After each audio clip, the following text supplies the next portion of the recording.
Hello guys, हाजिर हो ribbon with supreme डांटियान का एक और नया एपिसोड लेकर। वीडियो पसंद आए तो वीडियो को लाइक और चैनल को सब्सक्राइब करना ना भूलिएगा। चलिए वीडियो शुरू करते हैं। जैसा कि पिछले एपिसोड में हमने देखा था, क्वीन शू एक स्पिरिट स्टोन बेड पर लगाकर डिमन फेरी को जीत जाता है और पहले नंबर पर आ जाता है। ये देखकर क्वीन शू भी काफी हैरान हो जाता है और कहता है कि आखिर लोग क्या सोच रहे हैं। फिर हमें दिखाया जाता है कि डेमन फेरी क्वीन शू के पास आते और उससे कहते हैं कि मैं आज आपकी हूँ। ये सुनकर क्वीन शू काफी गुस्सा हो जाता है और उसको बुरा बुरा कह देता है, जिसकी वजह से सिक्स्थ सन ऑफ गॉड को काफी गुस्सा आ जाता है और गुस्से में क्वीन शू से कहता है कि तुम यहाँ पर धर्मा रियलम में ब्रेक थ्रू करने के लिए आए हो, लेकिन तुम्हें पता है कि सबसे पावरफुल विजन को मैंने क्रिएट किया था जब मैं धर्मा रियलम में ब्रेक थ्रू करने वाला था। और अगर तुम में हिम्मत है तो तुम मुझसे भी ज्यादा पावरफुल विजन को क्रिएट करो, और अगर तुम ऐसा नहीं कर पाए तो तुमने जो कुछ भी डेमन फेरी के बारे में गलत सलत कहा है वो तुम वापस लोगे मेरे कहने पर। फिर क्वीन शू उसके चैलेंज को एक्सेप्ट करता है और फिर वापस जाकर कल्टीवेशन करने लगता है और अपने पूरे ऑरा को रिलीज कर देता है। इस एपिसोड की शुरुआत में हमें दिखाया जाता है कि क्वीन शू वहाँ पर बैठकर कल्टीवेशन कर रहा होता है और वो बहुत ही ज्यादा हेवन और अर्थ के लॉज को समझ जाता है, जिसे देखकर वहाँ पर के सारे लोग काफी हैरान हो जाते हैं और कहते हैं कि 18 सन ऑफ गॉड ने काफी जल्दी हेवन और अर्थ के लॉ को समझ लिया और वो अपने आप को एनलाइटमेंट भी काफी जल्दी कर लिया। ये काफी अमेजिंग बात है। फिर दूसरा बूढ़ा आदमी कहता है कि सबसे ज्यादा चौंकाने वाली ये बात है कि दूसरे कल्टीवेटर्स हेवन और अर्थ के लॉ को वन बाय वन करके समझते हैं, लेकिन 18 सन ऑफ गॉड ने एक ही समय पर 9 हेवन और अर्थ के लॉ को समझ लिया। और शुरुआत में 6 सन ऑफ गॉड ने सिर्फ 6 ही हेवन और अर्थ के लॉ को समझा था। रूमर्स सारे गलत है। 18 सन ऑफ गॉड एक सुप्रीम जीनियस है। फिर दूसरा आदमी कहता है कि 18 सन ऑफ गॉड की जो रिसेंट परफॉर्मेंस थी वो काफी अच्छी थी, जैसा कि रूमर्स में कहा गया था उसके बिल्कुल अपोजिट। फिर दूसरा आदमी कहता है कि ये काफी आसान होता है एवन और अर्थ के लॉस को समझना इमोर्टल प्लेटफॉर्म के कंपैरिजन में। इमोर्टल प्लेटफॉर्म को काफी ध्यान लगाना पड़ता है। फिर दूसरा आदमी कहता है कि 10,000 सालों में सिर्फ एक ही आदमी ऐसा होता है जो कि ट्रिगर कर सकता है इमोर्टिलिटी पिल की रिस्पॉन्स को। फिर हमें क्वीन शू को दिखाया जाता है जो कि वहाँ पर खड़ा होता है, फिर अपने पास से एक पिल निकालता है और कहता है कि ये धर्माविन क्रिएशन पिल है जो कि मुझे सिस्टम ने साइन इन करने पर पिछली बार दिया था। ये मेरे धर्मा रियलम के सबसे ज्यादा स्ट्रॉन्गेस्ट फाउंडेशन को बिल्ड कर सकता है। हालांकि मेरे पास इमोर्टल प्लेटफॉर्म के बारे में काफी ज्यादा अंतर्दृष्टि है, लेकिन ये जो पिल है इसी पर मेरी स्ट्रेंथ रिलाई करती है। ऐसा कहकर क्वीन शू उस पिल को हवा में उछाल देता है और कहता है कि चलो शुरू करते हैं। ऐसा कहकर वो अब पिल की एनर्जी अपने अंदर एब्जॉर्ब करने लगता है, जिसकी वजह से उसके सामने जो तालाब था उसका भी पानी हवा में उड़ने लगता है। ये देखकर वहाँ पर खड़े हुए लोग काफी चौंक जाते हैं। उनमें से एक आदमी कहता है कि ब्रेक थ्रू शुरू होने से ही जो इमोर्टल प्लेटफॉर्म है वो हिलने लगता है और जो रिवर है वो वापस जाने लगती है। ये ब्रेक थ्रू हमारी आंखें खोलने वाली है। ये देखकर 16 सन ऑफ गॉड कहता है कि मुझे लगा कि क्वीन शू मजाक कर रहा है, लेकिन वो तो सच में ब्रेक थ्रू कर रहा है। मुझे पता है कि पहले का क्वीन शू कैसा था, लेकिन ये ज्यादा समय नहीं हुआ, लेकिन उसके कल्टीवेशन में काफी सुधार आ चुका है। फिर ओल्ड डोंकी कहता है कि 18 सन ऑफ गॉड ने रिसेंटली काफी सारे लोगों को बहुत ज्यादा सरप्राइज किया है। जो बैटल थी फाइटिंग पवेलियन में वो काफी दिल दहलाने वाली थी। अगर ऐसा ही कंटिन्यू रहा तो मुझे डर लग रहा है कि 18 सन ऑफ गॉड को कोई भी सप्रेस नहीं कर पाएगा। ये सुनने के बाद 16 सन ऑफ गॉड थोड़ा सा मुस्कुराता है और कहता है कि क्या कोई भी उसे ओवर पावर नहीं कर सकता। ओल्ड डोंकी, तुमने जो कुछ भी कहा है वो कुछ ज्यादा ही नहीं हो गया। सारे सन ऑफ गॉड के बीच में भी कुछ super strong son of gods की एग्जिस्टेंस भी है। उनके सामने हमें सावधानी पूर्वक रहना पड़ता है। उनके सामने क्वीन शू कुछ भी नहीं है। फिर हमें क्वीन शू को दिखाया जाता है जो कि जोर से चिल्लाते हुए कहता है कि ब्रेक थ्रू, जिसकी वजह से उसके चारों तरफ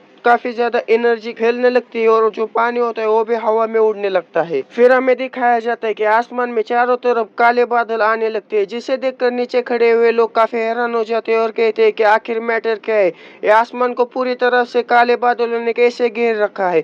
फिर दूसरा आदमी कहता है कि मैंने पहली बार ऐसे काले बादलों को देखा है जिन्होंने पूरे सन को कवर करके रखा हुआ है। फिर हमें दिखाया जाता है कि उन काले बादलों में से एक बहुत ही बड़ी डरावनी मूर्ति क्वीन शू के सामने आकर खड़ी हो जाती है, जिसे देखकर 6 सन ऑफ गॉड भी काफी हैरान हो जाते हैं और बाकी के सारे लोग भी काफी हैरान हो जाते हैं। उनमें से एक आदमी कहता है कि आखिर ये क्या है, ये लेजेंडरी अंडरवर्ल्ड है क्या। फिर दूसरा आदमी कहता है ये जो नेदरवर्ल्ड है वो 3 सबसे ज्यादा नमक हराम और अनएक्सप्लेनेड प्लेसेस में से आता है दुनिया में, और जब कल्टीवेटर्स की डेथ होती है तो उनकी जो अनकॉन्शियस सोल होती है उसे नेदरवर्ल्ड द्वारा हिरासत में लिया जाता है। लेकिन जैसे कि ग्रेट एम्परर्स थे जो पुराने, उनके समय में जो नेदरवर्ल्ड था वो बंद हो चुका था और एंशिएंट रिकॉर्ड्स के हिसाब से जो नेदरवर्ल्ड था वो काफी दिनों से एब्सेंट था इस दुनिया से, एंशिएंट एम्परर से भी ज्यादा।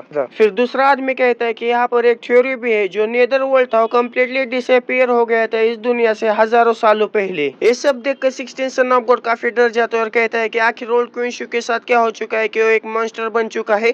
मुझे भरोसा नहीं हो रहा है कि उसने नेदरवर्ल्ड को बाहर निकाला। अगर ऐसे रहा तो क्वींशु के पास जो रिसोर्सेस है उसे पाना काफी मुश्किल होगा। फिर हमें क्वींशु को दिखाया जाता है जो कि नेदरवर्ल्ड के सामने खड़ा होता है और अपने मन में कहता है, जब हम ब्रेक थ्रू करते हैं मार्शियल रियलम से धर्मा रियलम में, तब हम डिवाइन कॉन्शियसनेस को कंडेंस करते हैं, लेकिन मैंने पहले से ही याउची में डिवाइन कॉन्शियसनेस को कंडेंस करके रखा हुआ था। हालांकि जो सोल होती है जो कि सिर्फ स्पिरिट रियलम में जाने के बाद ही अपीयर होती है, उसे भी कंडेंस करके रखा था। और यहाँ पर 3 मिस्टीरियस प्लेसेस है जो कि क्रिएशन करती है इस दुनिया के, उनमें से एक है नेदरवर्ल्ड। ये सब इसकी वजह से हो रहा है क्योंकि मैंने पहले से ही मेरे सोल को कंडेंस करके रखा हुआ था जब मैं ब्रेक थ्रू कर चुका था धर्मा रियलम में। क्या उसी की वजह से नेदरवर्ल्ड बाहर आया है? क्वींशु उस नेदरवर्ल्ड के सामने खड़ा होता है, तभी उसके दिमाग में आवाज आती है कि आखिर तुम ये कैसे हो सकते हो। ये सुनकर क्वींशु कुछ समझ नहीं पाता। फिर से क्वींशु के दिमाग में एक आवाज आती है कि जो पाथ होता है हेवन का वो लोगों को बनाती है और जो क्रिएशन होती है वो परमानेंट नहीं होती। ये सुनकर क्वींशु अपने मन में कहता है कि क्या ये मुझसे बात कर रहा है और ऐसा लग रहा है कि मैं ही सिर्फ इसे सुन सकता हूँ। फिर हमें दिखाया जाता है जो नेदरवर्ल्ड होता है वो अपना मुंह खोलता है और अपने मुंह से एक लेजर लाइट निकालता है जो कि सीधा जाकर क्वींशु के फोरहेड पर लगती है। फिर हमें दिखाया जाता है कि वो लेजर लाइट आना बंद हो जाते हैं और फिर से क्वींशु के दिमाग में आवाज आती है कि मैंने आपसे उम्मीद नहीं की थी, लेकिन मैंने ऐसा नहीं सोचा था कि आप वही होंगे। फिर वो नेदरवर्ल्ड क्वींशु से कहता है कि 9 changes of the divine soul, उनमें से एक चेंज है लेयर ऑफ हेवन। हमने तुम्हारे लिए बहुत ज्यादा इंतजार किया है, जो नेदरवर्ल्ड के गेट है वो तुम्हारे लिए एक बार खुलेंगे। ये सुनने के बाद क्वींशु अपने मन में कहता है कि आखिर उसके कहने का क्या मतलब है, क्या पूरा नेदरवर्ल्ड अभी भी अलाइव है? और अब जो लाइट मेरे बॉडी के अंदर गई, क्या वो लोकेशन मार्कर है नेदरवर्ल्ड का? तो फिर अब मुझे 3 ग्रेट प्लेसेस में से एक प्लेस की लोकेशन पता है जो कि क्रिएशन है इस दुनिया की। फिर हमें दिखाया जाता है जो नेदरवर्ल्ड होता है वो धीरे धीरे करके गायब होने लगता है और आखिर में पूरी तरह से गायब हो जाता है। ये देखकर नीचे खड़े हुए लोग काफी हैरान हो जाते हैं और उनमें से एक आदमी कहता है कि 3 ग्रेट प्लेसेस क्रिएशन के, उनमें से एक नेदरवर्ल्ड गायब हो चुका है। और मुझे ये आश्चर्य हो रहा है कि 18 सन ऑफ गॉड को उसकी तरफ से कैसी अपॉर्चुनिटी मिली होगी। फिर तीसरा आदमी कहता है कि क्या इसका मतलब है कि 18 सन ऑफ गॉड ने 6 सन ऑफ गॉड को सरपास कर दिया? ये सुनने के बाद 6 सन ऑफ गॉड उनसे कहता है कि कितनी बकवास बात है, नेदरवर्ल्ड कैसे सर्वाइव कर सकता है। जो इमॉर्टिलिटी पिल है वो कंपेरेबल है ग्रेट एम्परर के साथ, लेकिन अभी भी उसने इमॉर्टिलिटी पिल को ट्रिगर नहीं किया। 18 सन ऑफ गॉड अभी भी मुझसे काफी दूर है। तभी पीछे से क्वींशु हंसने लगता है। ये देखकर 6 सन ऑफ गॉड कुछ समझ नहीं पाता। फिर क्वींशु 6 सन ऑफ गॉड से कहता है कि ये तो सिर्फ एपेटाइजर है। 6 सन ऑफ गॉड आप जरा ध्यान से देखिए, अब समय आ चुका है ब्रेक थ्रू करने के लिए। हालांकि मेरे पास एक सोल है, लेकिन इस समय मैं ब्रेक थ्रू करने वाला हूँ अगले लेवल में और मैं काफी क्यूरियस हूँ कि आखिर मेरी स्ट्रेंथ कितनी बढ़ेगी। ऐसा कहकर क्वींशु वहाँ पर ब्रेक थ्रू करने लगता है और उसके ऊपर बहुत ही बड़ा पिलर आ जाता है और चारों तरफ का ऑरा उसके बॉडी में समाने लगता है। ये देखकर वहाँ पर खड़े हुए लोग काफी हैरान हो जाते हैं। उनमें से एक आदमी चिल्लाते हुए कहता है कि होली शिट, सारा का सारा धर्म उसके बॉडी में ऐड हो रहा है। फिर दूसरा आदमी कहता है कि क्या ये ब्रेक थ्रू है धर्म रियलम में? अगर मुझे पता नहीं होता तो मैं यही समझता कि कोई एंसेस्टर ब्रेक थ्रू कर रहा है। फिर हमें दिखाया जाता है कि क्वींशु की सेकंड डिवाइन कॉन्शियसनेस एक्टिवेट हो जाती है, जिसे देखकर क्वींशु कहते हैं कि आखिर क्या हुआ, क्या मुझे नई डिवाइन कॉन्शियसनेस मिली है? और जो मेरी पहली डिवाइन कॉन्शियसनेस है वो एक बेबी सिल्क वर्म में बदल चुकी है। मुझे नहीं लगा था कि ये ब्रेक थ्रू मुझे एक सेकंड डिवाइन कॉन्शियसनेस देगी। फिर अगले सीन में हमें दिखाया जाता है कि आसमान में एक बहुत ही बड़ा दरवाजा दिखने लगता है, जिसे देखकर 6 सन ऑफ गॉड कहता है कि आखिर ये कैसे हो सकता है।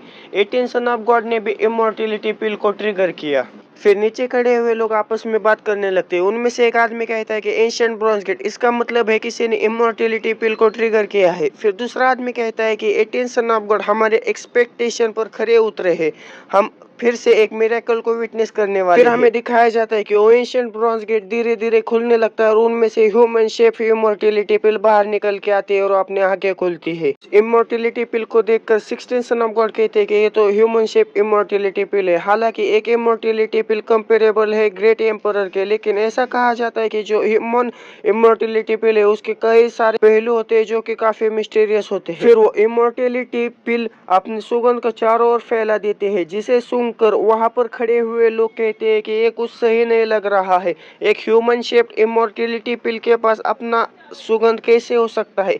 फिर दूसरा आदमी कहता है कि ये एक इमॉर्टिलिटी पिल का प्रोजेक्शन नहीं है, क्या ये असली इमॉर्टिलिटी पिल है? फिर तीसरा आदमी कहता है कि आखिर ये कैसे हो सकता है? असली इमॉर्टिलिटी पिल को देखे हुए हजारों सालों से ज्यादा वक्त गुजर गया। फिर दूसरा आदमी कहता है कि सिर्फ हमें प्रोजेक्शन में ही इमॉर्टिलिटी पिल को देखने को मिलता था। तभी वहां पर एक आदमी ब्रेक थ्रू कर लेता है और हंसते हुए कहता है कि मैंने सिर्फ उस इमॉर्टिलिटी पिल के सुगंध को सूंघा जिसकी वजह से मैंने ब्रेक थ्रू कर दिया। ये डेफिनेटली एक असली इमॉर्टिलिटी पिल है। ये सब देखकर 18 सन ऑफ गॉड कहता है कि मैं नहीं कर पा रहा हूँ। ऐसा कहकर वो नीचे बैठकर कल्टीवेशन करने लगता है और कहता है कि इसका जो फ्रेग्रेंस है वो मेरी कॉन्शियसनेस को क्लियर कर रहा है और ऐसा लग रहा है कि मैं एक लेवल क्लोजर हूँ मेरी हेवनली डिमोन बॉडी को ब्रेक थ्रू करने के लिए। बस दोस्तों, इस वीडियो में इतना ही। वीडियो कैसा लगा मुझे कमेंट करके जरूर बताइएगा। मिलते हैं अगले किसी वीडियो में। Okay bye.